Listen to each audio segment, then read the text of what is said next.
I was reading a quote the other day, and the quote was, "There is no coming to consciousness without pain." Right? Now, what does that quote mean? There is no coming to consciousness without pain. Well, what does the word consciousness mean? It means you're starting to grow.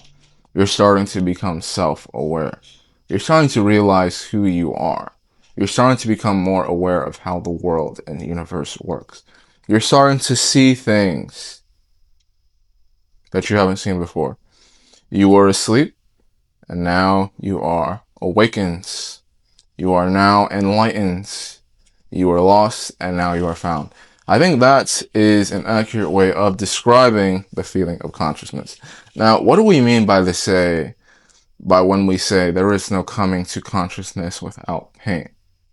Because, well, I like to view it, and this is many different online interpretations of the quote that I've read, and I kind of agree with, is we cannot figure out who you are without making ourselves feel uncomfortable, without the process being painful. What does it mean to learn who you are? What does it mean for you to stop doing things that are destroying yourself?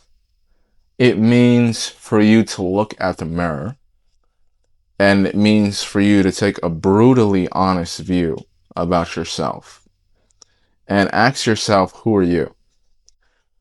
What do you have the inclination to do in this world?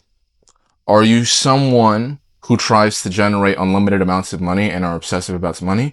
Maybe you might have a trait that we like to call greed. I don't have that. Not everyone has that. Are you someone who seeks revenge on people? Not everyone has that. You might have a trait of revenge. Are you someone who is particularly lazy? That is a trait as well. Are you someone who just gets jealous of other people? That is a trait that not everyone is susceptible to, that not everyone has, right? So when we talk about becoming conscious, when we talk about learning who you are and discovering who you are, we talk about the painful and uncomfortable process of looking yourself in the mirror and saying, I am not a perfect person like everyone else, and I have some dark things I am hiding in my soul. And I have some dark things I don't want to confront. And I have some things about myself that I'm not particularly proud of. And I have to admit to myself that I'm not perfect. And it's hard because everyone has a biased view of themselves most of the time. It's hard to ask those types of questions. It's hard to ask someone for a brutally honest opinion about yourself.